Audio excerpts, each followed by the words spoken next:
Ako po si Miss Winnie at ito ang ating kwento.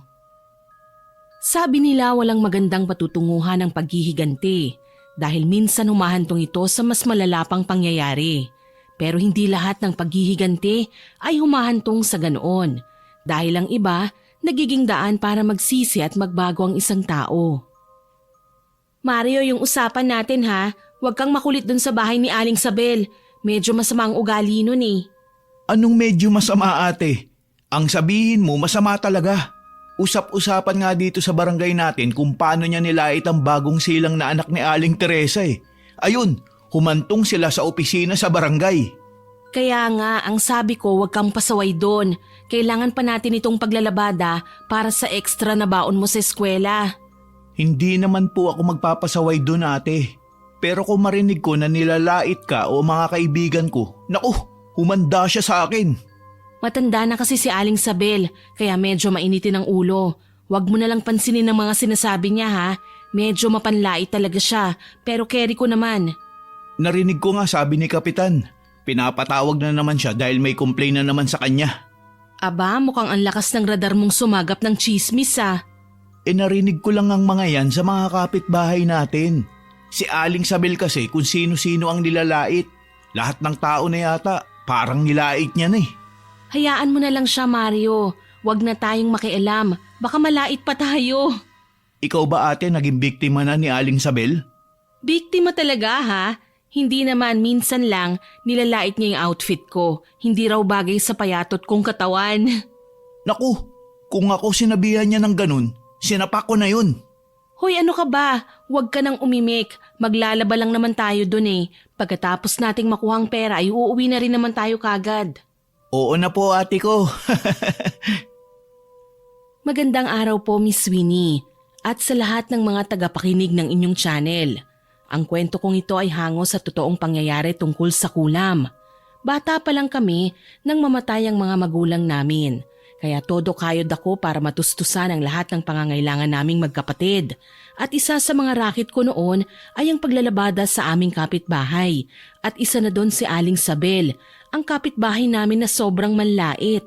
Hindi ko akalain na ang ugali niyang yon ang magdadala sa kanya sa kagimbal-gimbal na pangyayari. Aling Sabel, may matanda po sa labas. Hinahanap niya po kayo. Sinong matanda? Anong pakay niya? Hindi ko po alam eh. Pinapasok ko na po kasi ang init sa labas eh. Pero humihingi po siya ng pagkain kasi nagugutom na raw po siya at nauuhaw. Ha? Pinapasok mo na kagad? Hindi ka man lang nagtanong muna sa akin? Baka hindi ko kilala yan. Nako! Kasi po ang init po eh at nanghihingi rin po siya ng tubig. Nauuhaw na raw po siya. Ay nako, ewan ko sa'yo, May. Pala desisyon ka rin palang babae ka eh. Sino ba kasi yan? Istorbo naman. Ayun po oh. Bakit pinapasok mo yan? Kadiri ang dungis naman yan.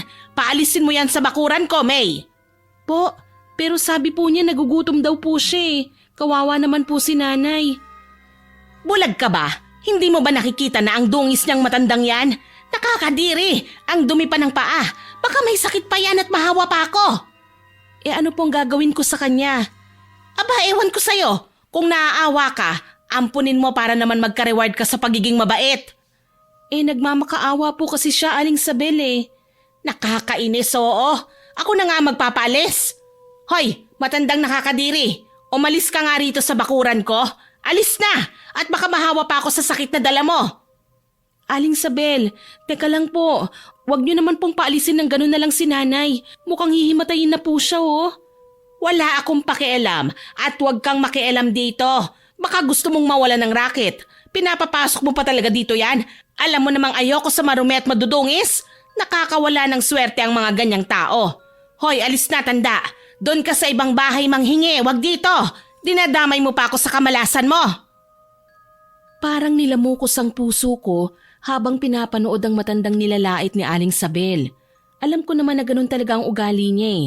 Pero noon ko palang nasaksihan kung paano niya pinaalis ang walang awang matandang gutom at humihingi ng pagkain. Ano pang tinutunganga niyo dyan? Maglaban na ulit kayo.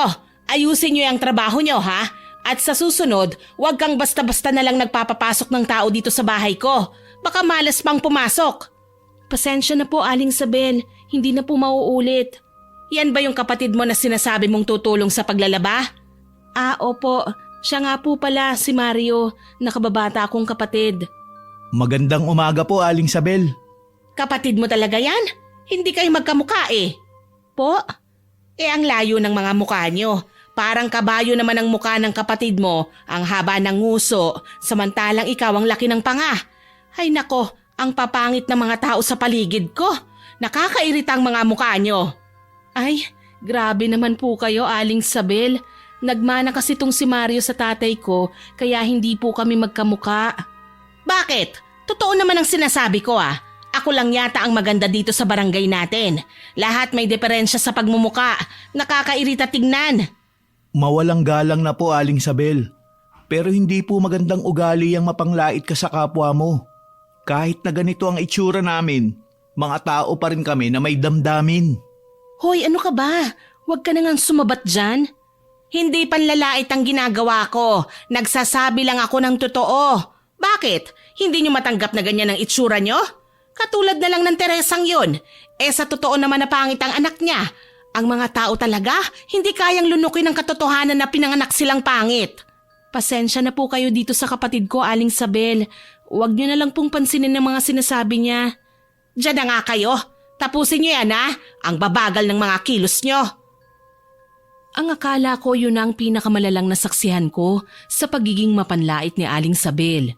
Pero hindi ko akalain na may mas lalala pa pala doon at ang naging biktima ay si Linda, isang PWD na may malaking peklat sa muka. Survivor si Linda sa isang malaking sunog sa isang pabrika noon. Doon niya nakuha ang malaking marka sa mukha niya.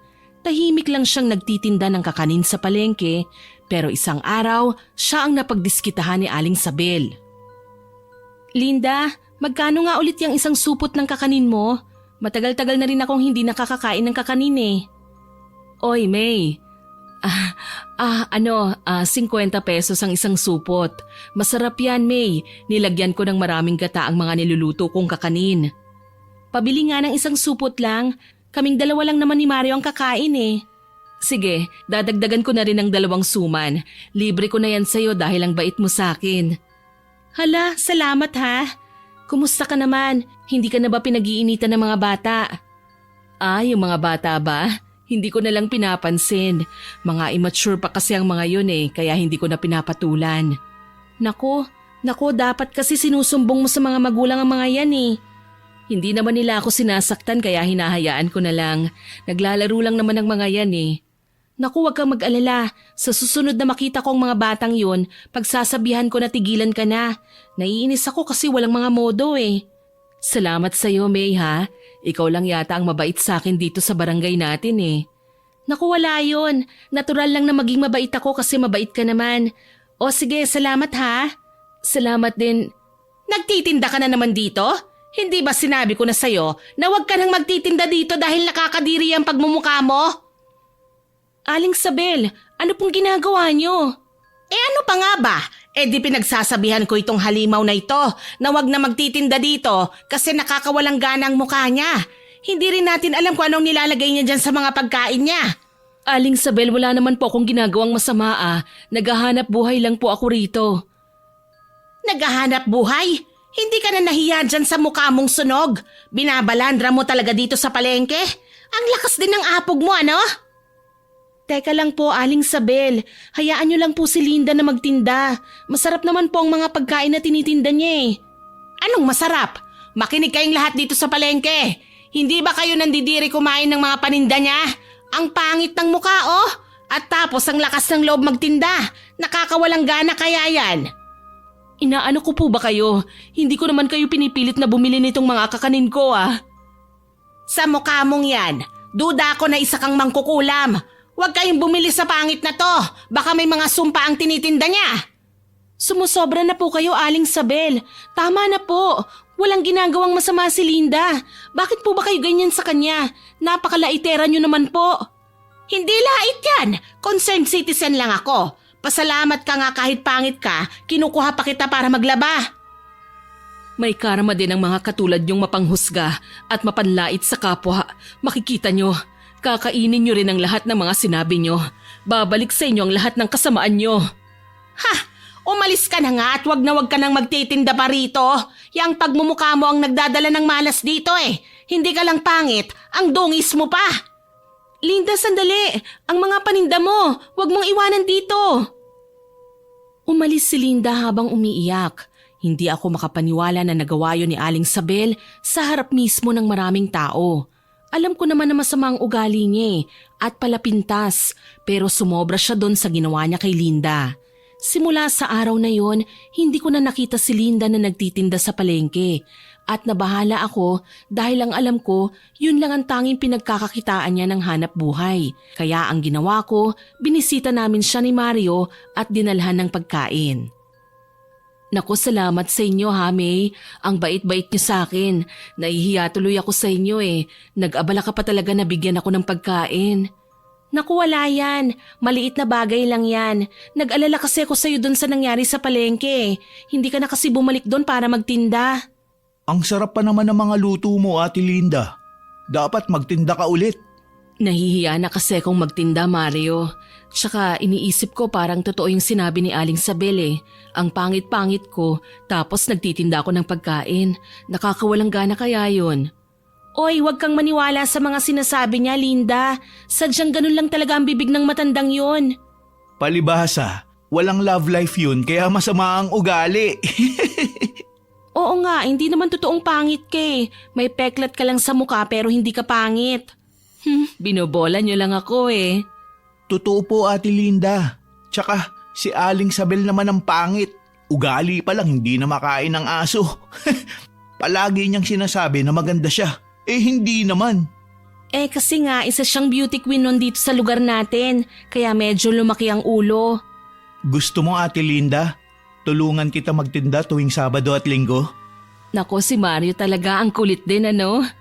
Pumayag ka na. Sayang naman ang mga suki mo, Linda. Sigurado ako hinahanap ka na ng mga yon.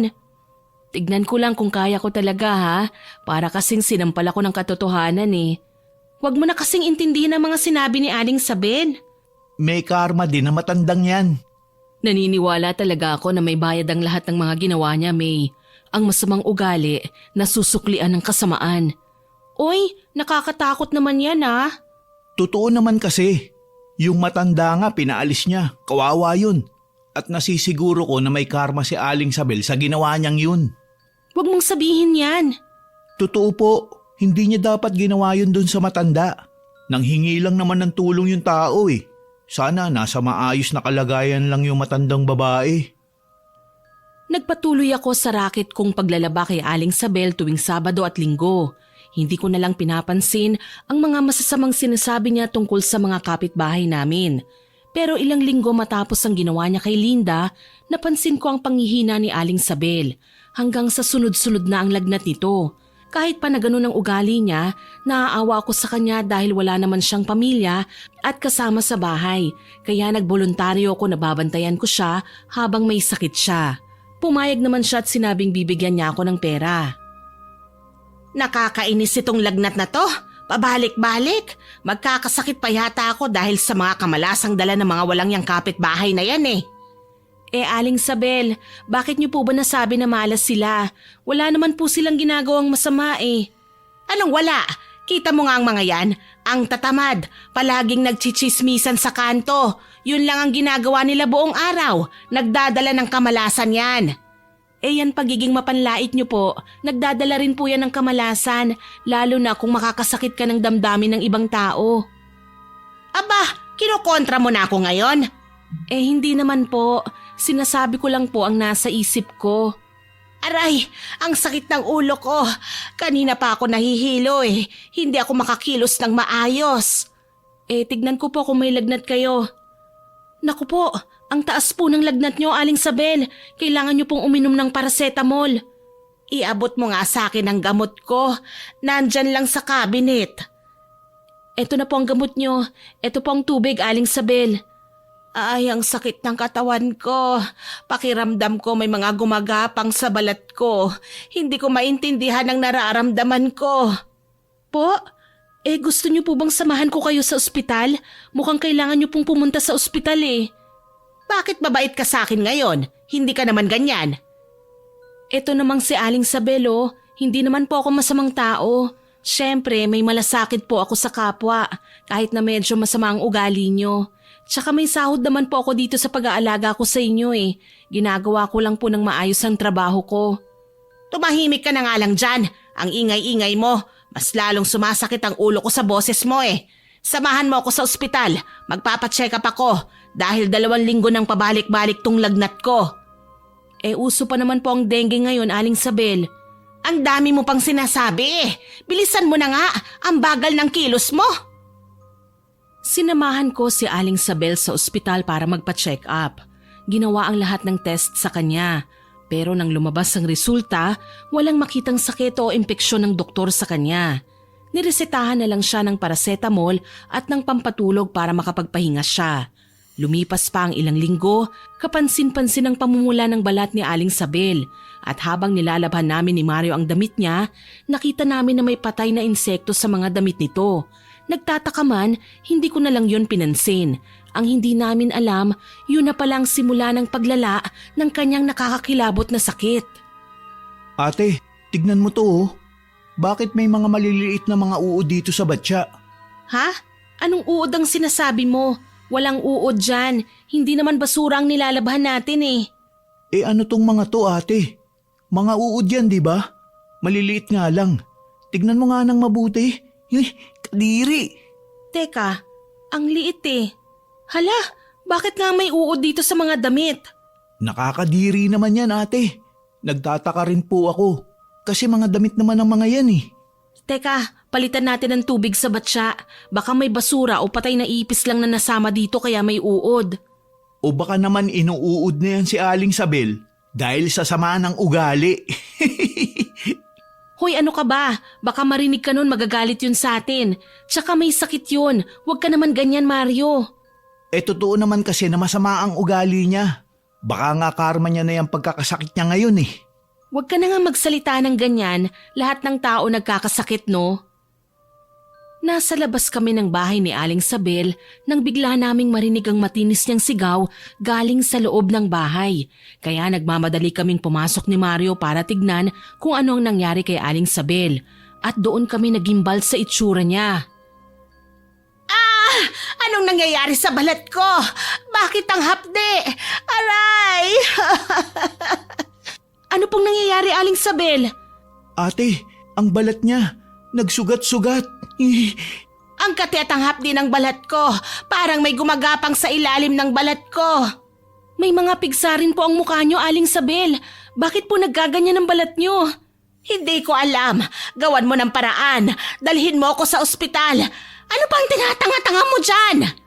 Ate, baka dito galing ang mga maliliit na uod na nakita natin sa batya kanina. Hindi ko alam, Mario. Halika dito, tulungan mo ko. Dalhin natin si Aling Sabel sa ospital para matignan na siya ng mga doktor. Yun ang ikalawang pagkakataon na nagpunta kami sa ospital. Sa loob ng 2 linggo, walang nagbago sa kalagayan ni Aling Sabel. Mas lalo pang lumala ang sakit niya. At kagaya ng mga nakaraang findings ng mga doktor, wala pa rin silang nakitang sakit o diferensya sa katawan niya. Healthy siya ayon sa mga resulta ng test niya at ni isang sakit ay wala siya. Kaya doon na pumasok ang hinala ko na baka may isang tao na gumawa nun sa kanya. Nagduda na ako na baka kinulam si Aling Sabel. Pero hindi ko yun sinabi sa kanya dahil alam kong hindi siya maniniwala sa akin. Umuwi kaming 3 at nagreseta lang ang doktor ng mga ointment para sa balat ni Aling Sabel. Pero sa kabila ng kanyang kalagayan, hindi pa rin nagbago ang tabas ng dila niya. Mapanglait at mapanghusga pa rin siya. Nakakainis! Ang pangit na ng balat ko! Ang kati na parang may maliliit na insekto na kumakagat. Pahiran mo nga ng ointment, baka mabisa yan. Ate, hindi kaya nakakahawa ang sakit ni Aling Sabel? Hindi naman siguro. Wala namang sinabi ang mga doktor na isa yung impeksyon. Baka may nakain lang si Aling Sabel kaya nagka-allergy siya. Mas nakakahawa pa nga ang kapangitan mo, bata. Huwag mo akong andaran. May sakit lang ako pero hindi ako pipi. Pasensya na po kayo sa kapatid ko, Aling Sabel. Naninigurado lang po ako. Baka po may sakit na kayo niyan at madamay pa kami ng kapatid ko. Eh di umalis kayo, wala akong nakakahawang sakit. Baka ikaw pa nga ang may sakit dahil ang baho ng hininga mo. Mario, tama na. Uuwi na po kami, Aling Sabel. Magsabi lang po kayo kung kailangan nyo ng tulong. Oh, eto na ang sahod mo para ngayong araw. Dinagdagan ko yan dahil sa pagdala nyo sa akin sa ospital. Nakita nyo? Hindi naman ako masama eh. Ayoko lang makipagplastikan, lalo na sa mga walang kwentang pangit na mga kapitbahay na puro chismis lang ang inaatupag. Akala namin ay magiging maayos na si Aling Sabel dahil sa mga ointment na ginagamit niya sa kanyang balat. Pero wala palang epekto ang mga yon. Dahil nang puntahan namin siya makalipas ang 2 araw, mas lumaki pa ang mga sugat nito. Nandun din ang isang kaibigan niya, tinutulungan siya. Nagulat nga ako dahil may kaibigan pala si Aling Sabel at doon ko nasaksihan ang unti-unting pagbabago ng kanyang itsura. Diyos ko, Aling Sabel, bakit ganyan ang balat niyo? Lumala po ang sakit niyo. Akala ko po ba may ointment na kayo para sa mga sugat niyo sa balat? Ate, sinasabi ko nga sa'yo. Nakakahaway ang sakit niya. Umalis na tayo rito. Baka pumahawa pa tayo eh. Wala pa naman tayong pambayad ng ospital. Teka, sandali lang Mario. Nakakaawa si Aling Sabel oh. Tulungan muna natin yan. Karma niya na ang nangyayari sa kanya eh. Tama nga si Ate Linda sa sinabi niya. Darating din ang oras na kakarmahin niyang si Aling Sabel sa pagiging mapanglait niya. Anong sabi mo? Si Linda? Sinabi ni Linda ang mga yon? Ha? Ano po Ang babaeng yon. Siya ang dahilan kaya ako nagkakaganito. Tama nga ang sinabi ng kaibigan ko. Baka pinakulam ako ng pangit na halimaw na yon. Teka lang ho, Aling Sabel. Saan ho kayo pupunta? Baka pumatumba kayo, nanghihina pa po kayo eh. Tuturuan ko ng leksyon ng babaeng yon. Siya ang tunay na may gawa nito sa akin. Naiinggit yun sa akin dahil maganda ako at makinis, habang siya puro peklat ang mukha niya. Ano po? Hindi po, walang kinalaman si Linda sa kalagayan niyo ngayon. Hindi, isang mangkukulam ang babaeng yon. Kinulam niya ako dahil gusto niyang maghigante. Maganda ko kaya gusto niyang wasakin ang kagandahan ko. Kaya tumutubo itong mga pigsa sa mukha ko. Ate, pigilan niyo po si Aling Sabel. Baka po matumba yan. Naku, tayo pa mapagbibintangan kung may mangyayaring masama sa kanya. Kahit hirap na siya at halos wala ng lakas, pero pinipilit niya talagang maglakad patungo sa bahay ni Linda. Wala kaming magawa ni Mario, kundi hayaan siya dahil natatakot din kaming hawakan siya dahil may mga nanana ang kanyang balat na nagkakasugat-sugat na. Nang makarating siya sa bahay ni Linda, walang habas niya itong pinagbabato. Ang mga halaman na nasa labas ay binasag niya at ang lakas na ng boses niya na naghahamon na ng away. Maya-maya pa ay lumabas na si Linda, habang ang mga tao sa paligid unti-unting nagsisilapitan para makiusisa kung ano ang nangyayari. Hoy! Walang yang mangkukulam! Lumabas ka dyan sa lungga mo! Harapin mo ako! Walang kwenta kang nilalang! Lumaban ka ng patas! Anong ginawa mo sa balat ko? Aling Sabel, umuwi na po tayo. Pinagtitinginan na po tayo ng mga tao dito. Oh. Ate, natatakot sila sa itsura ni Aling Sabel. Tignan mo, nagtataka sila kung bakit ganyan na ang itsura ni Aling Sabel. Wala siguro si Linda dyan sa bahay niya. Bumalik na lang po tayo sa bahay niyo, Aling Sabel. Huwag ka nga makialam dito. Tuturuan ko ng leksyon ng demonyong mangkukulam na yan. Makikita niya. Aling Sabel, ano po bang kaguluhan ito? Bakit niyo winasak ang hardin ko? At nagtatanong ka pa talaga, ha? Tignan mo ko, masaya ka na sa ginawa mo? Po? Ano pong ibig niyong sabihin? Wala po akong alam sa mga sinasabi niyo. Nananahimik po ako rito. Hindi nga ako bumalik sa pagtitinda doon sa palengke dahil pinahiya niyo ako eh. Ano pa po bang kailangan niyo sa akin? Ito, ibalik mo ako sa dati kong itsura. Ikaw ang mangkukulam na may gawa nito sa akin. Mga kapitbahay, isang mangkukulam ang babaeng ito. Mag-iingat kayo sa kanya. Nakikita niyo itong mga sugat ko? Ang impaktang babae ang may gawa nito sa akin. Hindi totoo yan. Hindi ako mangkukulam. Karma nyo na siguro yan. Pinapahid nyo lang sa akin ang sakit nyo. Wala akong kinalaman sa mga nangyayari dyan sa balat nyo. Sinungaling ka! Pagbabayaran mo itong ginawa mo sa akin! Nangihina na po kayo, Aling Sabel. Kailangan nyo na pong bumalik. Tama na po yan. May tumawag po ng mga tanod. Paparating na po sila. Hindi! Papatayin ko ang babaeng yan! Maniwala kayo, wala po akong alam sa mga sinasabi niya. May, maniwala ka, hindi ko kayang manakit ng tao. Huwag kang mag-alala, naniniwala ko sa'yo, Linda. Nagbubulong-bulungan na ang mga saksi. Ang iba, nandidiri na sa itsura ni Aling Sabel. Hindi kasi sila sanay na ganun ang itsura niya dahil kilala si Aling Sabel sa lugar namin bilang beauty queen at talaga namang may itsura talaga siya. Pero ang kagandahan na meron siya, hindi na makikita nung mga oras na yon dahil nababalot na ng sugat ang buong katawan niya.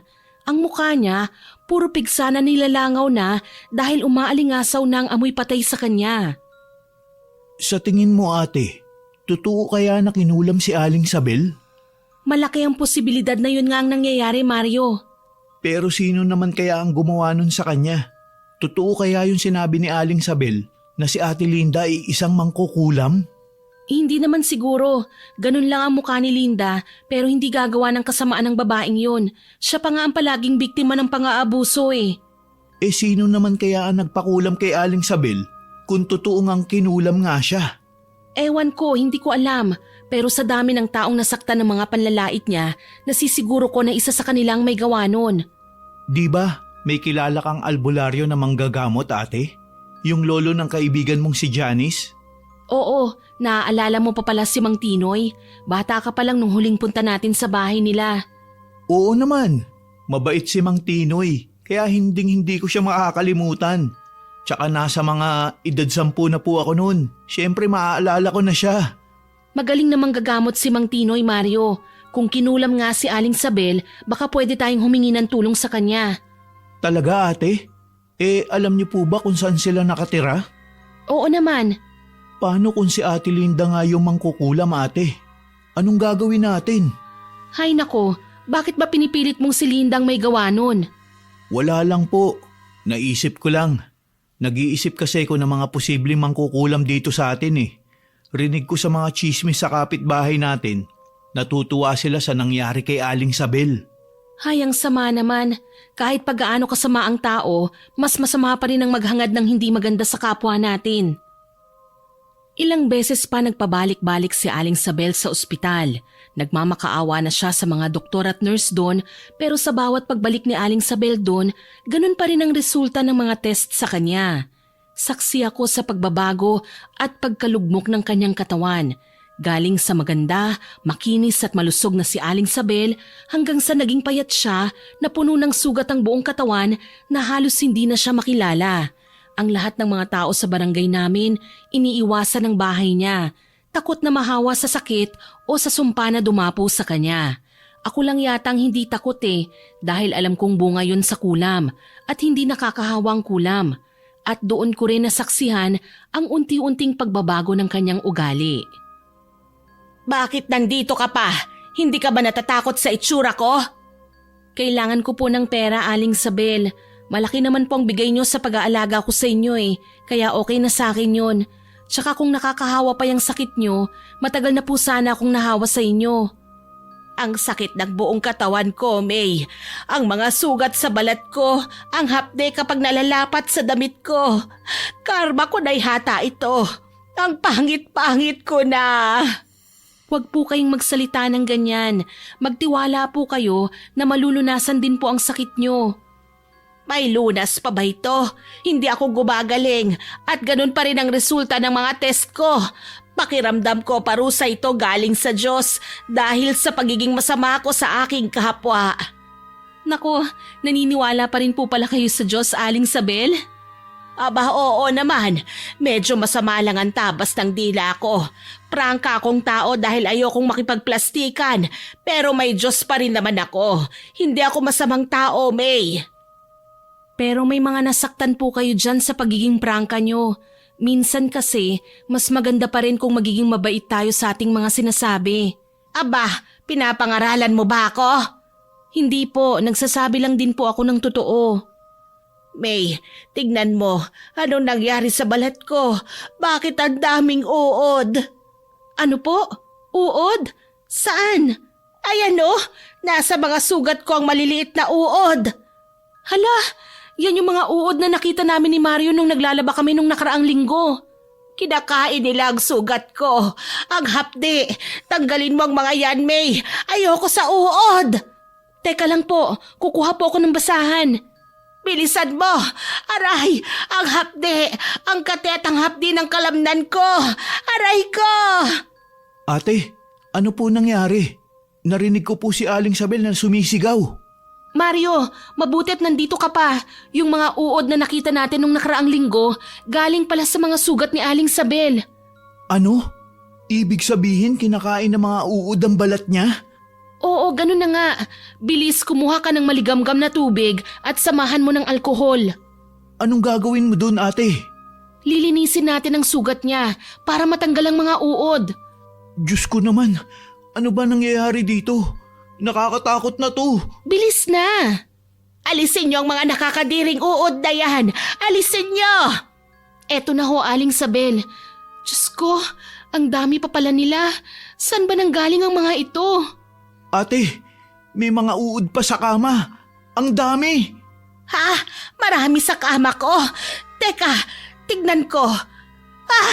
Bakit naging ganito? Parang awa mo na, May. Alisin mo sila. Ayoko sa mga uod. Nakakadiri ang mga maliliit na uod na nasa sugat, pati na rin sa kama ni Aling Sabel. Sigurado na ako noong nakita ko ang mga uod, may nangulam sa kanya. Dahil sa masama niyang ugali at sa pagiging mapanlait, may nagtanim ng sama ng loob at pinakulam si Aling Sabel. Pagkatapos namin linisin ang sugat ni Aling Sabel, pinainom ko siya ng pampatulog dahil hindi na siya tumitigil sa kasisigaw dahil sa takot. Nang mga oras na yun, nangihina na ako. May takot na umusbong sa puso ko dahil baka madamay ako sa sumpa na nasa kanya. Kahit naman na alam ko na hindi nakakahawang kulam. Ano na ang gagawin natin, ate? Wala bang ibang kamag-anak si Aling Sabel? Bakit wala man lang dumalaw na kamag-anak dito sa kanya? Mukhang wala nga yata eh.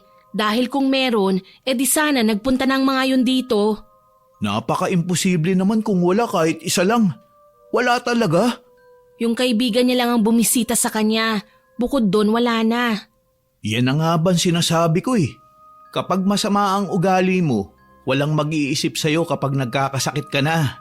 Pababayaan ka na lang kahit pa kamag-anak mo.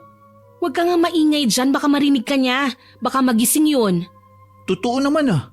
Yan ang napapala basta't masyadong masakit magsalita. Sinasabi lang na prangka lang sila. Pero ang totoo, masama talaga ang pag-uugali nila. Masyadong mapanglait sa kapwa.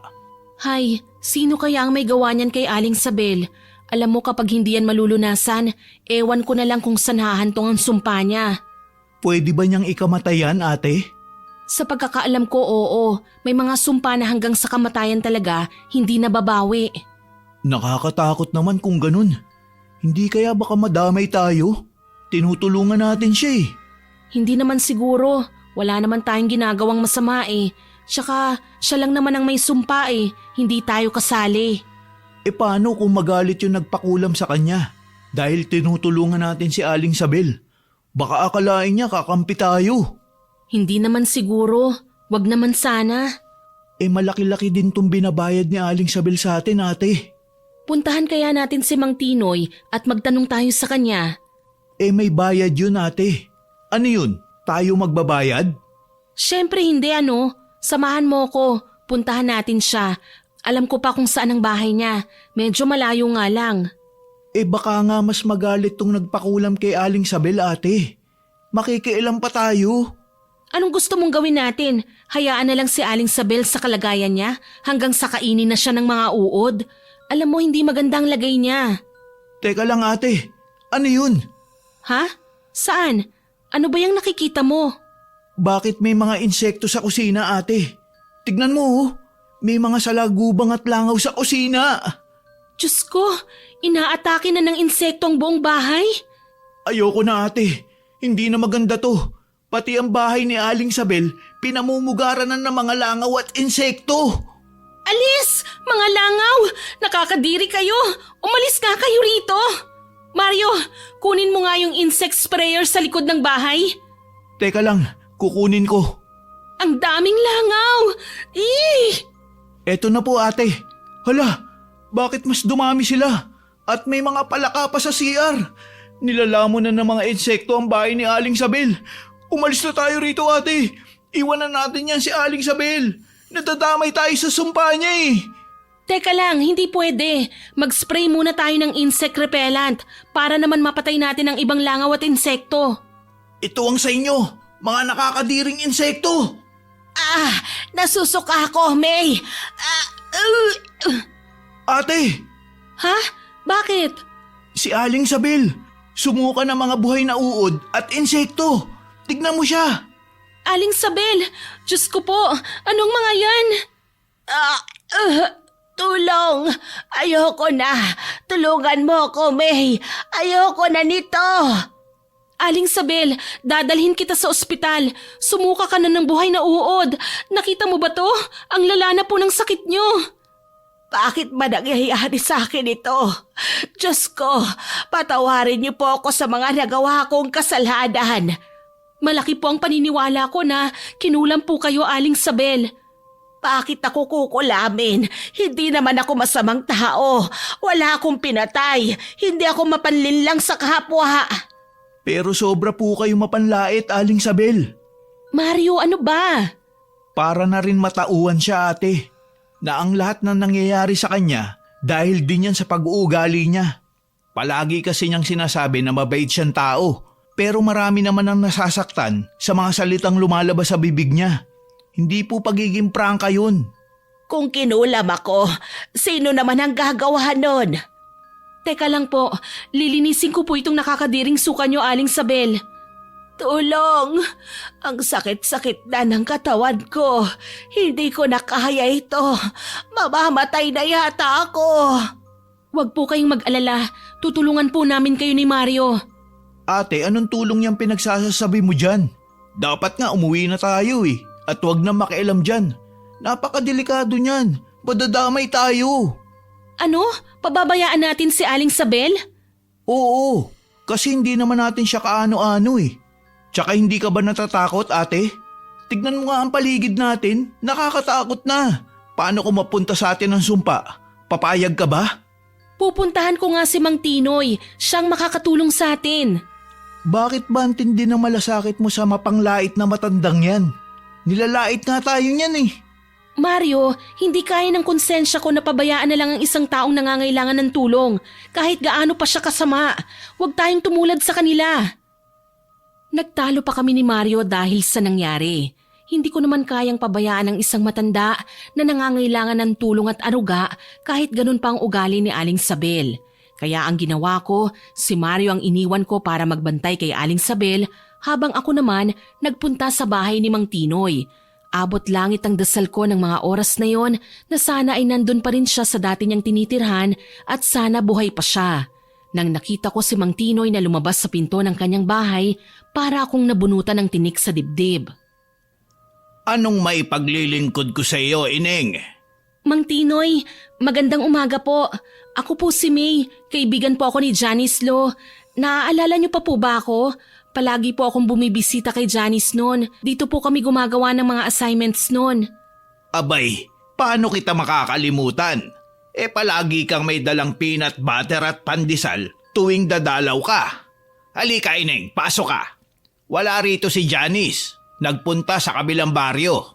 Kayo po talaga ang sadya ko, Lo. Kaya ako nagpunta rito. Mabuti na lang at dito pa rin po kayo naninirahan. Abay, oo naman. Matagal-tagal na rin ang panahon ng huli mong punta rito. Ilang taon na rin yun. Oo nga po eh. Medyo naging abala lang po ako dahil ako lang po ang nagpapaaral ng kapatid ko. O ano ang may paglilingkod ko sa'yo? Ano po kasi, hindi na po ako magpapaligoy-ligoy, Lo. Kailangan ko po ng tulong nyo. Aba, mukhang seryoso yan ah. Anong klaseng tulong ba ang kailangan mo, May? May kakilala po kasi ko at sa tingin ko nakulang po siya. Malubha po ang kalagayan niya, Lo. Naaawa po ako sa kanya dahil nagdurusa po siya ngayon. Naalala ko po kasi kayo na nanggagamot kayo ng mga taong nakulam noon. Kaya naisipan ko po na puntahan kayo. Nakulam? Ilang taon na itong taong ito? Medyo may edad na po. Si Aling Sabel, mga nasa 50 anyos na po siya. Sige, sabihin mo sa akin kung bakit mo nasabi na nakulam itong matandang babaeng ito. Kasi po, nagsimula lang po sa lagnat ang lahat hanggang sa may tumubong pigsa na po sa mukha niya. Hanggang nagkasugat-sugat na ang buo niyang katawan. Kahapon po sumuka na siya ng mga buhay na uod. Natatakot na po kami, Lo. Wala naman pong makitang sakit ang mga doktor sa kanya. Nako, masama na yan kapag nagsusuka na ng mga buhay na hayop. Ibig sabihin, ang sumpa ay nakapasok na talaga sa kaluluwa niya. Mahirap na yan. Wala na po bang pag-asa na magamot si Aling Sabel? Nakakaawa po kasi siya eh. Kaano-ano mo ba itong si Sabel, Ining? Kapitbahay lang po niya ako. Binabayaran niya lang po kami ng kapatid kong si Mario para magbantay sa kanya dahil nga po nagkakasakit siya. Aba, ang bait mo namang bata. Magandang ugali yan. Ang may malasakit ka sa kapwa. Kahit hindi mo kaano-ano, tinutulungan mo pa rin. Hindi po kasi kaya ng konsensya ko na pabayaan siya, Lo eh. Sobra po akong naaawa sa kanya. Abay dapat lang. Tayo ay dapat may malasakit sa ating kapwa. Ano po ang gagawin ko sa kanya, Lo? Mamamatay po ba siya? Oo, mamamatay si Sabel kung hindi maaagapan yan. San ba nakatira ang babaeng yan? Puntahan natin para matignan ko at para malaman ko kung anong klaseng sumpa ang dumapo sa kanya. Talaga po? Ibig sabihin, may pag-asa pa pong magamot si Aling Sabel? Ayokong mangako, pero titignan ko muna siya at baka may magawa pa akong paraan para mawala ang sumpa. Malaki ang pasasalamat ko kay Mang Tinoy dahil siya mismo ang nagboluntaryo na puntahan si Aling Sabel. Nang araw ding yun, bumalik kami sa bahay ni Aling Sabel at doon ako mas nagimbal nang makita ko ang itsura niya. Ilang oras lang akong nawala pero ibang-iba na ang itsura niya nang iwan ko siya. Diyos kong mahabagin, anong klaseng sumpa ang dumapo sa babaeng ito? Mabuti naman at nakabalik ka na, ate. Nagwawala na po si Aling Sabel kanina. Iyak ng iyak at palaging sumisigaw. Tulungan niyo ako. Nararamdaman ko ang mga insekto sa loob ng katawan ko. Kinakain na ako. Gusto ko pang mabuhay. Huwag niyo akong pababayaan. May... Anong nangyari dito, Mario? Bakit ang gulo? At bakit ang dumi mo? Kasi po, pinipigilan ko siyang bumangon at lumabas. Baka po kasi makita ng mga tao at matakot silang lahat kapag nakita siya na ganyan ang itsura. Ramdam ko ang presensya ng maitim na enerhiya sa bahay na ito. Pagkapasok ko pa lang, sinalubong na kagad ako ng masamang hangin. Ano pong ibig niyong sabihin, Lo? Ang bahay na ito, nababalot ng sumpa. Hindi lang ang taong yan ang isinumpa, pati na rin ang lahat ng pagmamay-ari niya. Huwag niyo pong sabihin na madadamay kami dyan. Sinasabi ko na nga ba Mario, huwag kang magulo. Madadamay talaga kayo kapag hindi natin ito mapupuksa. Paano po? Ano po ang kailangan nating gawin? Unang-una, aalamin natin kung sino ang may gawa nito. Ikalawa, kung anong klaseng sumpa ang ibinigay niya kay Sabel. At ikatlo, kung may lunas pa ba rito o isa ba itong sumpa na dadalhin hanggang sa hukay. Tumayo ang mga balahibo ko habang binabanggit ni Mang Tinoy ang mga salitang yun. Kung pati ang bahay at lahat ng pag-aari ni Aling Sabel ang may sumpa, ibig sabihin lang pati ang perang binibigay niya sa amin ay may sumpa na rin. Doon ko lang naisip na ang lakas pala ng sumpa na dumapo sa kanya. Magsasagawa ako ng ritual dito. Kailangan kong alamin kung sino ang may gawa nito. Kung maaari ay aalamin ko kung sino ang mangkukulam na gumawa nito sa kanya. Handa na po kami, Mang Tinoy. Gawin niyo po ang dapat na gagawin para po maging maayos na si Aling Sabel. Ano?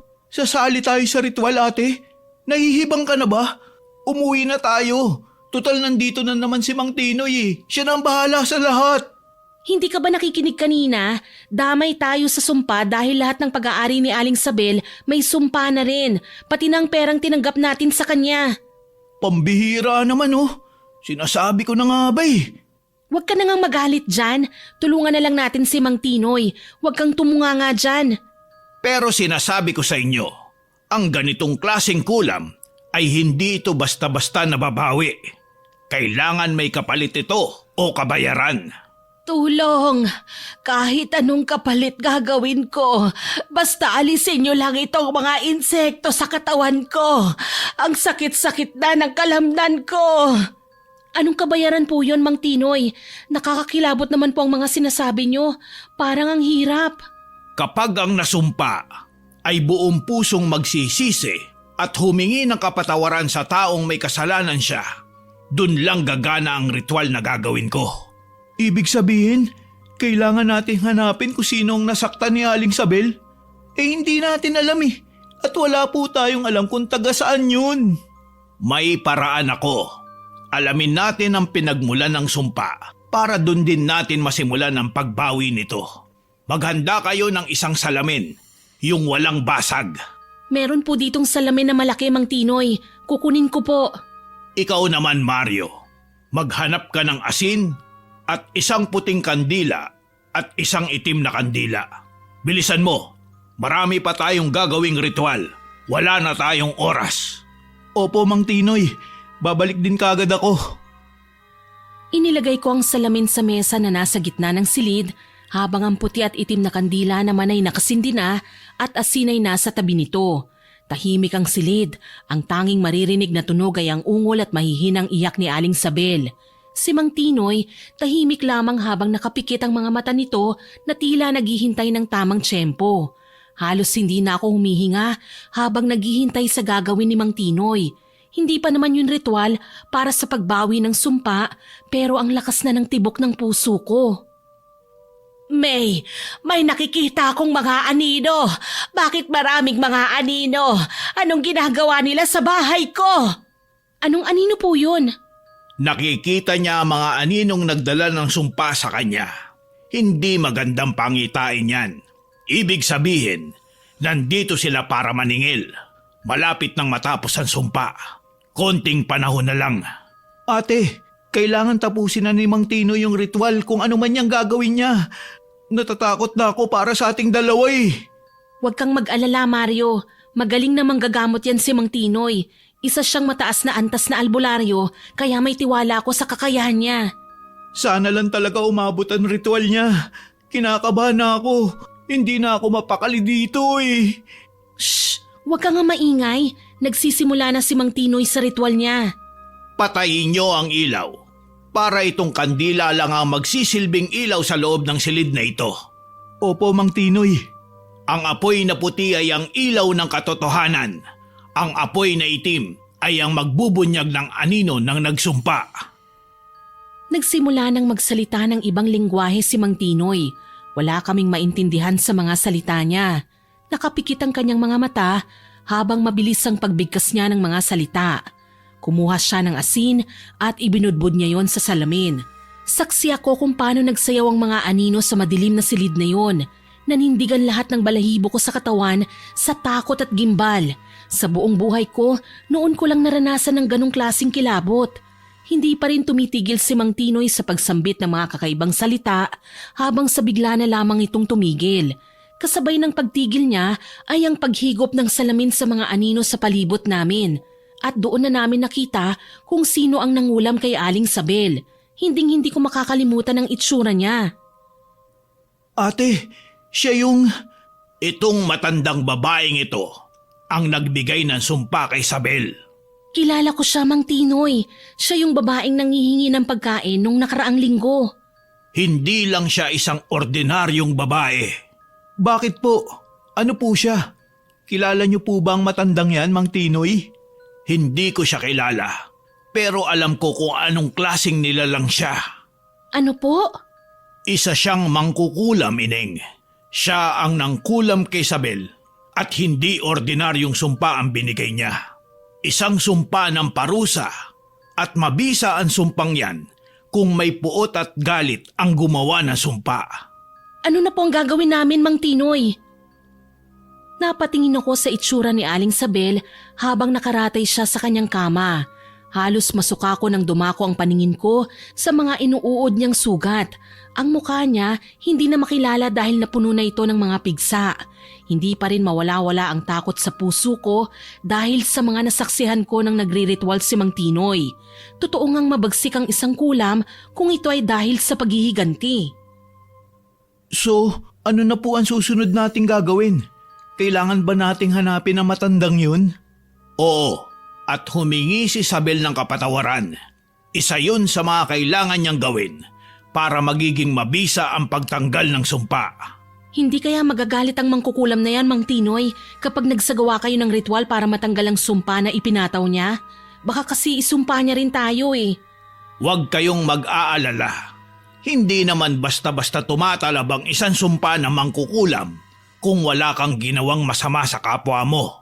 Ang mga sumpa kasi kadalasan para maghigante o para makakuha ng hustisya. Kung wala ka namang kasalanan, wala kang dapat na ipangamba. Mabuti naman kung ganon. Kinakabahan po ako eh. Baka po tayong isunod niya. Hindi ganon ang kulam, Ining. Ate, saan natin hahanapin ang matandang yun?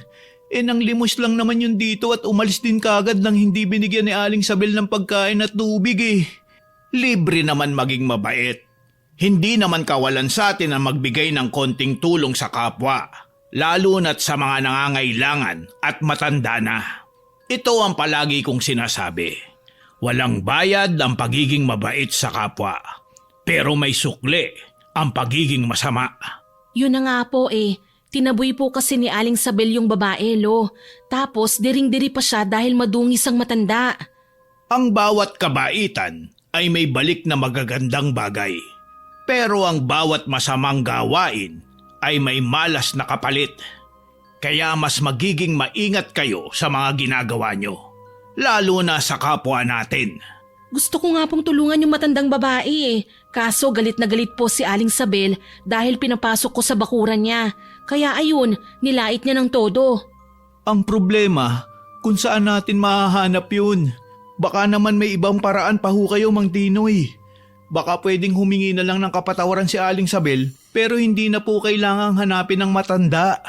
Oo nga, tutal, mukhang nagsisisi na naman si Aling Isabel sa mga nagawa niya dati. Hindi ako sigurado, pero maghahanap ako ng ibang paraan. Sa ngayon, bantayan niyo muna si Isabel. Baka mas lalong lumala ang kalagayan niya. May nakikita siyang mga anino. Aasahan natin na mas lalo pang dadami ang mga sugat at insekto sa katawan niya. At dadagdag pa riyan ang mga bangungot. Grabe namang parusa to, Mang Tinoy. Hindi ko lubos maisip kung anong klaseng sakit na nararanasan ni Aling Isabel ngayon. Mukhang nagdurusa talaga siya.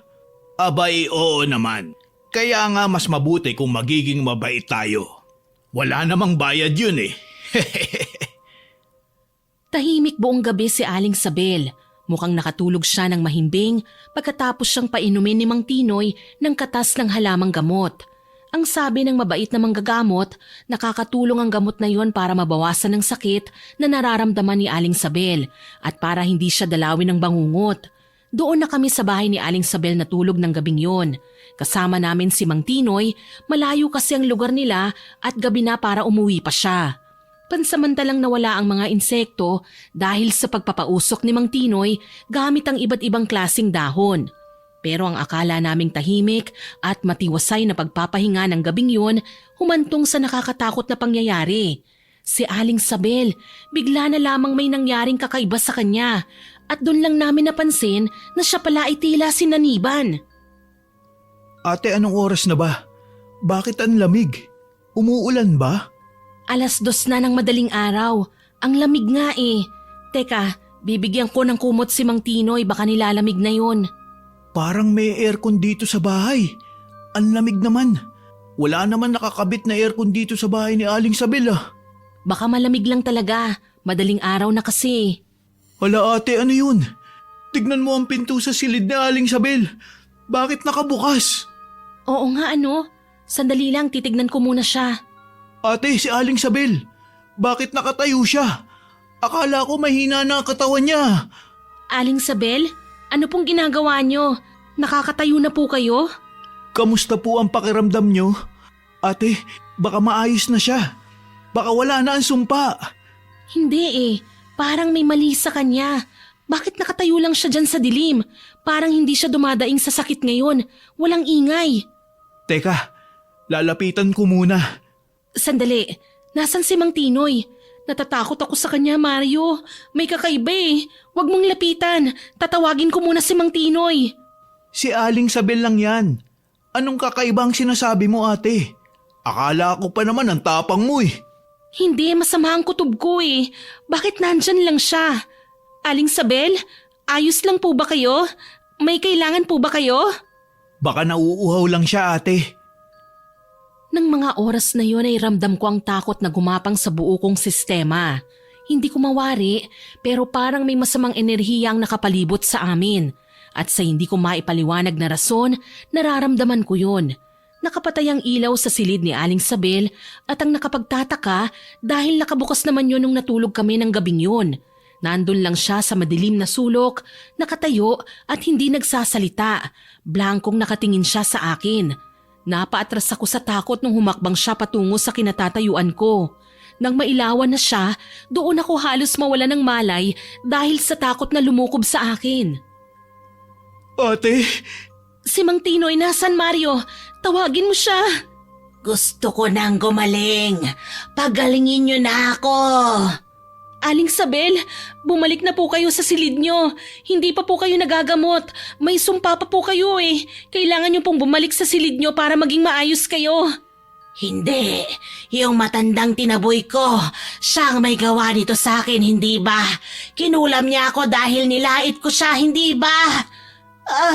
Pakiusap, tulungan niyo ako! Sabel! Diyos ko, ang mga insekto at uod! Aling Sabel, mag-iingat po kayo. Matutumba kayo. Hala, nawalan siya ng malay, ate. Paano na to? Dadalhin natin sa ospital? Mario, alalayan mo siya. Hindi na kailangan pang dalhin siya sa ospital. Wala naman magagawa ang mga doktor. Hindi nila malulunasan ang sakit niya. Akala namin nawalan na ng malay si Aling Sabel, pero nang lapitan siya ni Mario para sana dalhin sa kama nito, bigla na lamang itong nagising at inatake ang kapatid ko. Malakas siya, parang sinasapian at panay ang bigkas niya ng salitang huwag kaming makikialam. Aling Sabel, anong ginagawa niyo? Bitiwan niyo ang kapatid ko! Diyos ko, sinusukluban siya ng sumpa. Hawakan mo siya, May. Aling Sabel, teka lang po. Huwag niyo po akong sakalin. Aray! Ang mga uod! Nasa damit ko na ang mga uod! Nakakadiri! Bitiwan niyo po ang kapatid ko, ano ba? Huwag kayong makikialam dito. Dapat parusahan ng mga mapanlait na tao. Nararapat lang sa kanya ang parusang ito. Ano po ba yung mga sinasabi niyo? Hindi siya si Sabel. Siya ang mangkukulam na nagbigay ng sumpa kay Sabel. Tumigil ka na. Si Sabel, nagdurusa na siya ng gusto. Nagbabayad na siya ng mga nagawa niyang kasalanan sa inyo at sa ibang tao. Hindi pa yun sapat hanggat hindi ko naririnig na nagsisisi siya at humihingi ng kapatawaran sa pagiging salbahe niya. Hindi ko tatanggalin ang sumpa sa kanya hanggang sa mamatay siya. Nagsisisi na siya. Ano pa ba ang gusto mo? Eh, ang baho. Amoy patay. Nakakadiri, ate. Tulungan mo ako dito. Hindi ko kaya ang amoy niya. Aling Sabel, tama na po yan. Bumalik na po kayo sa amin. Tama na po yan, pakiusap. Itong asin at banal na langis. Umalis ka, mangkukulam! Sinabuyan ng asin at mahiwagang langis ni Mang Tinoy si Aling Sabel at diretso itong natumba at nawalan ng malay. Kaagad ko naman itong inalalayan at dinala sa kanyang kama para mabihisan dahil napuno siya ng pawis at dugo galing sa kanyang mga sugat. Ang kapatid ko naman umuwi sa amin para maligo at magbihis. Hindi kinaya ni Mario ang pandidiri, panay ang suka nito. Pero nang umagang yon, hindi ko inaasahan ang pagdating ng isang bisita, si Linda, at may dala siyang pagkain. Oh, Linda, naparito ka. Magandang umaga sa iyo, May. Nandyan ba si Aling Sabel? Ha? Ano kasi? Narinig ko kasi kayo kagabi. Nagising kasi ko dahil sa mga sigawan nyo. Kaya naparito ako. Nakita ko ang nangyari kagabi. Si Aling Sabel, bakit ganun siya? Anong nangyari sa kanya, May? Halika muna, pasok ka. Sa loob tayo mag-usap. Kaya pala hindi na kita nakikita sa inyo. Dito ka naglalagi sa bahay ni Aling Sabel.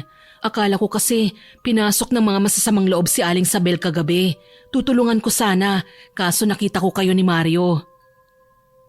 Oo. Simula kasi nung nagkasakit siya, kinuha niya kami ni Mario bilang tagabantay niya. Ngayon kaso, medyo lumalala ng sakit niya eh. Kaya dito na lang muna kami para mabantayan siya. Ang bait mo naman, kahit hindi mo kaano-ano si Aling Sabel, matyaga mo siyang inaalagaan. Naku, hindi naman. Nangangailangan lang talaga ako ng pera. Kaya wala akong ibang choice kundi patusin tong trabahong to. Hindi, ramdam ko talaga na nag-aalala ka para sa kanya. Napakaswerte niya at may kapitbahay siyang may malasakit. Ano nga palang nangyari kay Aling Sabel, May? Nag-iba kasi ang itsura niya nang makita ko siya kagabi. Hindi ko siya mamukaan. Mukha siyang... Sasabihin ko sa'yo ang totoo, Linda ha. Pero wag mong ipagsasabi sa iba nating kapitbahay ha. Baka kasi lumusob sila dito eh at saktan si Aling Sabel. Hindi naman ako tsismosa, ano ka ba? Tsaka ayoko rin naman na mapahamak si Aling Sabel. Kahit na may ginawa siyang hindi maganda sa akin noon, pinatawad ko na siya. Naku, ang bait mo talaga. Bihira lang ang mga taong kagaya mo, hindi nagtatanim ng galit. Si Aling Sabel kasi, Linda, nakulam siya eh. Ha? Anong ibig mong sabihin nakulam siya? Yung sumpa na ginagawa ng mga mangkukulam? Oo, yun na nga. Kaya hindi mawala-wala ang sakit niya at mas lalo pang lumalala dahil yun sa kulam. Kaya ba naging ganun ang itsura niya? Nakita mo ba talaga ang itsura niya kagabi? Pumasok ka dito sa bahay. Hindi ko na kasi namalayan kung ano pang nasa paligid ko eh dahil nakafocus lang ako kay Aling Sabel. Nasa bintana lang ako. Yung mga uod, May. Totoo ang mga yun? Natakot kasi ako sa itsura niya nang makita ko siya eh. Gusto mong makita ulit ngayon? Nasa kwarto lang si Aling Sabel. Tulog siya kasi pinainom siya ng halamang gamot na pampakalma ni Mang Tinoy. Mang Tinoy? Sino yon? Yung matanda kagabi? Oo, siya yung manggagamot na lolo ng kaibigan ko. Dinala ko siya para tulungan si Aling Sabel. Awang-awa ko sa kanya, Linda. Kahit na ganun ang ugali niya, amo ko pa rin siya. Malaki din ang naitutulong ng paglalabada ko sa kanya. Hindi ko naman siya kaano-ano pero nalulungkot talaga ako sa mga nangyayari ngayon. Oh, huwag kang umiyak. Mabuti ka kasing tao, May. Kaya ganyan ang nararamdaman mo. May malasakit ka sa kapwa mo kaya tinutulungan mo si Aling Sabel. Hindi ko pa rin kasi kaya na pabayaan lang siya eh. Wala ngang kamag-anak na bumibisita sa kanya dito eh. Kami lang talaga ni Mario ang nag-aalaga sa kanya. Kahit pa nga siguro walang bayad, gagawin ko pa rin ito eh. Pwede ko ba siyang makita? Hindi naman siguro nakakahawang kulam, hindi ba? Hindi naman. Dinahawa na sana kami kung nakakahawa pa yon. Halika na, sa kwarto siya. Huwag kang maingay at baka magising siya. Dinala ko si Linda sa mismong kwarto ni Aling Sabel at doon siya nagulat sa itsura nito. Mga sugat sa katawan na may mga uod at umaalingasaw sa buong silid ang nakasusulasok na amoy ng patay.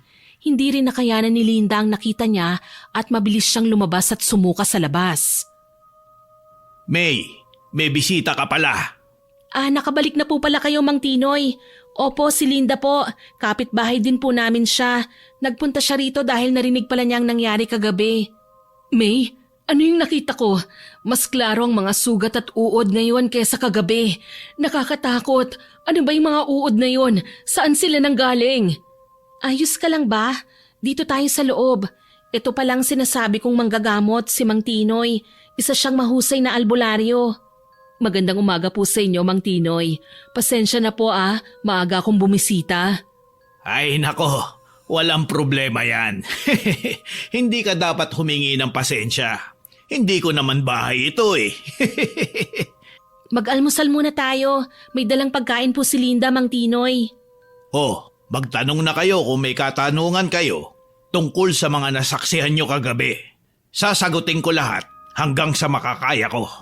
May itatanong po ako. O sige, ano yan, Ining? Bakit po parang nasaniban si Aling Sabel kagabi? Kung magsalita kasi siya, parang hindi po siya yun eh. Parang ibang tao po na puno ng galit. Yun ba? Hindi siya nasaniban kagabi. Ang tawag dun ay naging daluyan siya. Daluyan po? Ano po yun? Ginamit siya ng mangkukulam para magpaabot ng mensahe sa atin. Hindi ito kadalasan nangyayari sa mga kinukulam. Pero kung isang mataas na uri na siya ng mangkukulam, may kakayahan na siyang gawin ang bagay na yun. Mataas na uri ng mangkukulam palang nagbigay ng sumpa kay Aling Sabel. Kawawa naman siya. Nakakatakot naman kung ganon. May magagawa pa po ba tayo para maibalik sa dati si Aling Sabel? Kahit naman may mga nasabi siyang mga masasakit na salita sa akin noon, hindi ko naman po gugustuhin na magdusa siya ng ganyan. Sana naman mahanap natin kung sino ang may gawa niyan sa kanya. Kahit pa siguro mahanap natin ang matandang babae na gumawa niyan, hindi pa rin yun sapat. Kung makakausap natin siya, hindi lang pagkukumbinsi ang gagawin natin. Kailangan humingi ng taus-pusong kapatawaran si Sabel. Hindi kasi ganun kadali alisin ang sumpa. Dapat may sapat na dahilan talaga at dapat may kooperasyon galing sa nakulam. Mabuti po talaga at nandito kayo. Kung wala siguro kayo rito, hindi talaga namin alam kung ano ang gagawin. At baka napahamak na po ng tuluyan si Aling Sabel. Huwag kayong mag-aalala. Gagawin ko ang lahat ng makakaya ko para mawala ang sumpa ni Sabel. Pero dapat nyo rin na malaman na walang kasiguraduhan ang lahat. Anumang oras ay pwede siyang bawian ng buhay, lalo pat nakaugat na ang sumpa sa kaluluwa niya. Oras ang kalaban natin dito. Naiintindihan ko po, Mang Tinoy. Maraming salamat po talaga ha. Napakabait po ninyo. Kahit na malayo ang bahay nyo, tinulungan nyo pa rin kami. Paano po siya nakulam? Ang sabi ni May, dumaan lang yung matandang mangkukulam na nanghihingi sana ng pagkain. Pasensya na po kayo at ang dami kong tanong. Ngayon lang po kasi ako nakakita ng ganito Medyo nawindang po ako at natakot. Ang kulam kasi, hindi yan gagana kung walang gamit galing sa biktima. Kaya malamang may kinuha siyang gamit dito na galing kay Sabel. Yun ang gagamitin niya para maglagay ng sumpa sa tao. Nakakatakot naman yan. Paano pala kung sa ibang tao yung nakuha niya? Di sa iba mapupunta ang sumpa. Ay, sana naman matapos na ang lahat ng ito. Nanatili sa bahay si Linda hanggang sa nagising si Aling Sabel kinagabihan. Medyo maayos na namin siyang nakakausap pero makikita mo pa rin sa mga mata niya ang dinadalang sakit. Mangiyak-ngiyak siya nang makita niya si Linda na nakatayo sa tabi ko. At nang ngumiti si Linda, doon na bumuhos ang masaganang luha ni Aling Sabel. Humagulgol siya at humingi ng tawad kay Linda, lalo na doon sa ginawa niya sa palengke noong nakaraang buwan. Linda, ikaw ba yan? Nandito ka ba para bisitahin ako o para pagtawanan ako sa kalagayan ko? Kumusta na po kayo, Aling Sabel? Hindi po ako narito para pagtawanan kayo. Hindi naman po ako ganun kasama. Ano ba ang pakay mo? Nakikita mo itong kalagayan ko ngayon. Nakakatawa dahil ang pangit ko na. Yung mga pinandidirihan kong itsura noon, naging itsura ko na ngayon. Aling Sabel. Siguro, lihim nyo kung pinagtatawanan ngayon. Siguro pinagpapasalamat nyo na nangyari ito sa akin. Hindi po. Wala po akong ibang hangad kundi ang gumaling kayo. Oho, nasaktan niyo ako noon. May nagawa po kayong hindi maganda sa akin. Pero hindi naman po ako ganun kasama para hangarin ko na magkasakit kayo ng ganito. Ayoko pang mamatay. Natatakot ako sa nangyayari. Hindi ko alam kung ano ang gagawin ko para mawala ang mangha ito.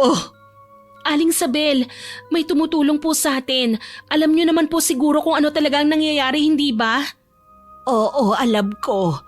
May naglagay ng sumpa sa akin kaya hindi mawala-wala itong sakit ko. At itong mga sugat ko, palala ng palala. May kakilala po akong albularyo. Tutulong po siya para mawala ang sumpa sa inyo. Matutulungan niya po kayo. Malakas daw po yung albularyo at ginagawa niya ngayon ang makakaya niya para gumaling na kayo. Bakit ang babait niyo sa akin? Hindi ba kayo galit sa mga ginawa ko sa inyo? Kahit ang mga kamag-anak ko, hindi man lang ako naaalala. Hindi po, Aling Sabel. Wala po kaming galit sa inyo. Hindi ba napakalaitera kong tao? Nanlalait ako. Ikaw mismo ang nagsabi niya noon. Ang dami kong nasaktan. Ang dami kong inaway na tao. Naging mapagmataas ako dahil nakikita kong mas lamang ako sa ibang tao. Wala naman po kaming sama ng loob sa inyo eh. Tsaka nakaraan na po yun. Kung ano man po ang nagawa niyo sa akin, pinapatawad ko na po kayo. Patawarin niyo ako. Naging masama ako sa kapwa ko. Hindi ko na iniisip na nakasakit na pala ako ng tao. Tahan na po kayo. Baka po makasama pa sa inyong umiyak, Aling Sabel. Hindi ko alam kung bakit ganyan kayo kabait sa akin. Hindi ako mabuting tao. Ang akala ko nga ikaw, Linda, ang may gawa dito sa akin. Dahil nagawan kita ng masama noon, pinahiya kita sa harap ng maraming tao. Naku, hindi ko po magagawa ang bagay na yan. Ito na ang kabayaran sa pagiging salbahe ko. Inaamin ko. Alam ko naman talaga na masama ang manlait ng kapwa, pero ginagawa ko pa rin. Gayon, ano nang nangyari sa akin? Parusa ito. Patawarin niyo ko, May at Linda, sa lahat ng mga masasakit na salita na binitiwan ko sa inyo. Hindi na yata ako gagaling. Wala nang pag-asa pa. Meron pa po, si Mang Tinoy. Kilala na po niyang nangulam sa inyo. Gagawan po niya ng paraan. Huwag po kayong umiyak, Aling Sabel. Kinagabihan ay nagsagawa ng ritual si Mang Tinoy. Ang sabi niya, hindi pangkaraniwang ritual ang gagawin niya.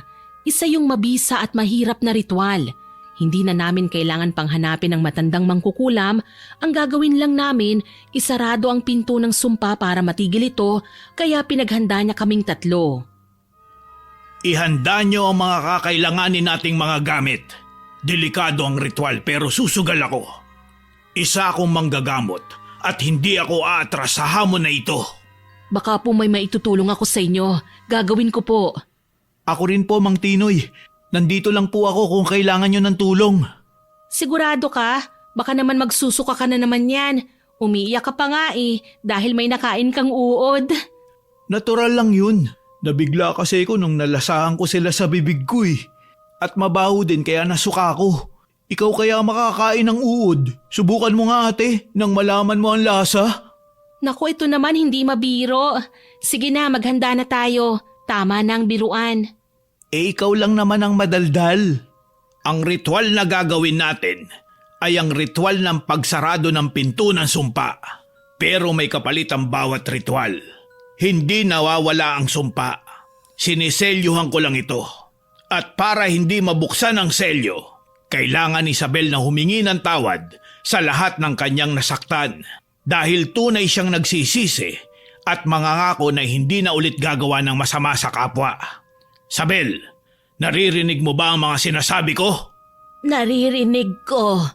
Kung ganun, simulan na natin ang ritual. Inihanda namin lahat ang mga bagay na kailangan sa ritual, kagaya ng puti at itim na kandila, isang baso ng asin, isang pulang tali at ang mga dahon na dala ni Mang Tinoy. Tahimik kami habang nagdadasal siya, pero habang tumatagal, mas lalong lumalakas ang boses niya. Nararamdaman din namin ang paglakas ng hangin sa loob ng kwarto kahit wala namang nakabukas na bintana. Ate, bakit ang lakas ng hangin? Nakakatakot. Huwag ka nga maingay dyan, baka hindi magawa ng maayos ni Mang Tinoy ang ritual. Kinakabahan ako, May. Baka kung ano ang mangyari. Magtiwala lang tayo kay Mang Tinoy. Sigurado ako na alam niya ang ginagawa niya. Isabel, pinagsisisihan mo na ba ang mga ginawa mo sa iyong kapwa? Ang lahat ng kasalanan ay pwedeng mapatawad. Basta tunay na nagsisisi ang gumawa nito. May bisa lamang ang ritual na ito kung ang iyong pagsisisi ay galing sa puso. Oo, nagsisisi ako sa mga nagawa ko. Sising-sisi ako dahil naging masama ako sa inyo. Handa ka bang humingi ng kapatawaran sa kanilang lahat? Patawarin niyo ko. Oo, humihingi ako ng tawad sa lahat ng tao na nasaktan ko. Alam kong malaki ang kasalanan ko pero nagsisisi na ako na ginawa ko ang mga iyon. Ano ang gagawin mo pagkatapos ng ritual na ito? Alam mo ba, Isabel? Kung tunay kang nagsisisi, ano ang gagawin mo? Hindi na ako manlalait ng kapwa. Hindi ko na pagsasalitaan ng masama ang ibang mga tao. Magbabago na ako. Hindi na ako mang-aapi pa. Mabuti naman kung ganun. Ito na ang ritual. Ang kandilang puti ay sumisimbolo ng pagbabago. Ang itim na kandila naman ay para sa mga kasalanan mo. Ang asin ay para sa paglilinis at ang pulang tali ay para maitali ang sumpa. Hindi namin maintindihan ang orasyon na ginawa ni Mang Tinoy pero ramdam namin ang malakas na epekto nito. Ang enerhiya sa loob ng kwarto ay napakalakas na kahit kaming mga ordinaryong tao ay nararamdaman yun.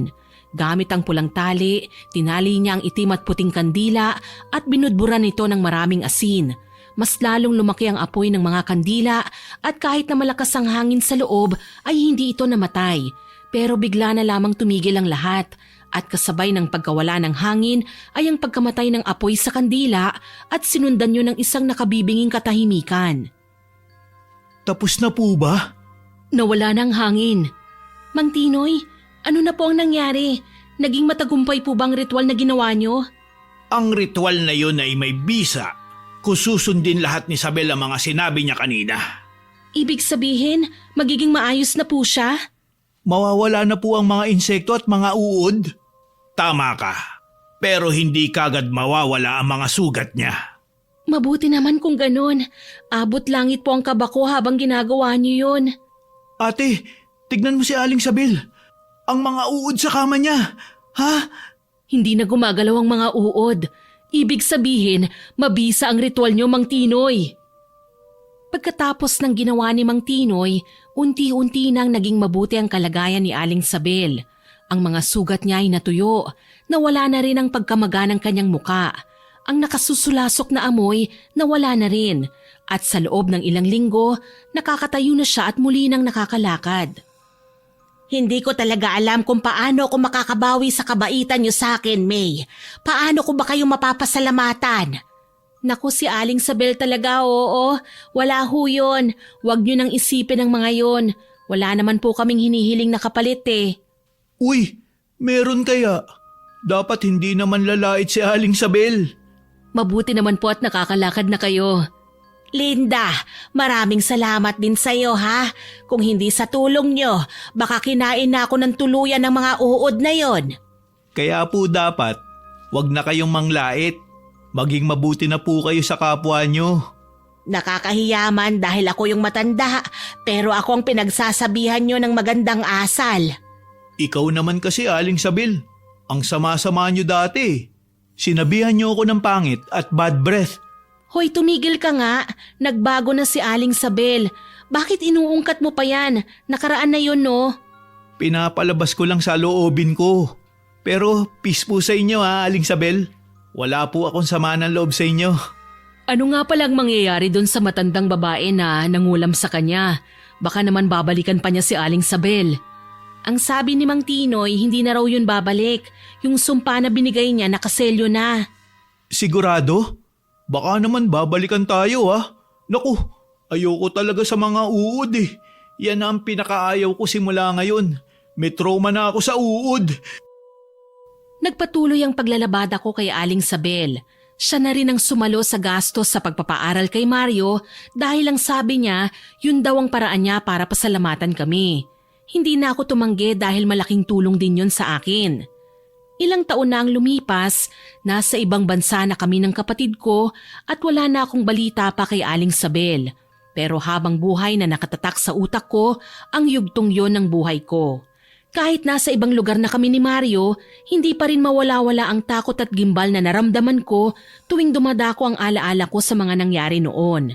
Isang malaking leksyon talaga para sa akin yun. Libre ang maging mabait sa kapwa, pero may sukli ang pagiging masama. Sana po ay nagustuhan niyo ang ibinahagi kong kwento, pero hindi po ito matatapos nang walang shoutout sa masusugid nating listeners. Shoutout po kay Maribel Balabag at sa asawa niyang si Jordan Cornelio from Apayao, kay Rubilin Torres from Romblon, kay Jessica Sicoy, kay Josefina Fuelias, kay Celia Tolentino, kay Josephine Beroya. Shoutout din po kay Mary Grace Escosura, kay Lindsay Villamor, kay Raisa Paisano at sa anak niyang si Precious Alenisa Aguas na magbe-birthday po ngayong March 22. Advance happy birthday sa'yo! Hello din po kay Graciana A.S. at sa mga mananahi ng Barong sa Lumban, Laguna sa Barangay Wawa na sina Rodel Dastas, Monica, Yasonia, Risa May, Grace, Maylene, Sheila Charmaine, Miko, Amy, Buboy Ampol, Buboy Chano, Buboy JC Mesia, Alia Nurin Baduel at kay Rowena Domentita. Hello po sa inyong lahat dyan and happy listening po. Shoutout din po kay Alia Gado, kay Cassie Barcelona, kay Lynn Cabrera na addict daw po sa pakikinig ng stories natin. Salamat po ma'am. Kay Clark TV Vlog, kay Jasmine at Clark Ventulero, kay Lilia Margalio, kay Mika Balagot at sa pamilya niya sa Pangasinan at La Union. Hello din po kay Monique Armancion, kay Ramila de la Cruz, happy birthday sa'yo, kay Madam Ira Janine Sandoval, kay Madir Lilay sa Japan, kay Luella Conte na magbe-birthday po ng March 15, happy birthday po sa inyo ma'am, kay Scorpio Girl at kay JR Talia. Maraming salamat po sa lahat ng nakinig at nagkomento. Abangan niyo pa po sanang susunod nating upload ha. At huwag kalilimutang mag-subscribe, like, share and comment sa stories natin. Para po mabilis niyong makita kung may bago tayong upload, pindutin niyo lang po ang notification bell para lagi kayong updated. Aasahan ko pa rin po ang inyong suporta ha. Ang goal naman po natin ngayon, maka 100k subscribers. Kaya sana po ma-reach natin yan. Siyempre po sa tulong ninyo. Muli, ako po si Miss Winnie na nagpapasalamat sa inyong walang sawang pakikinig.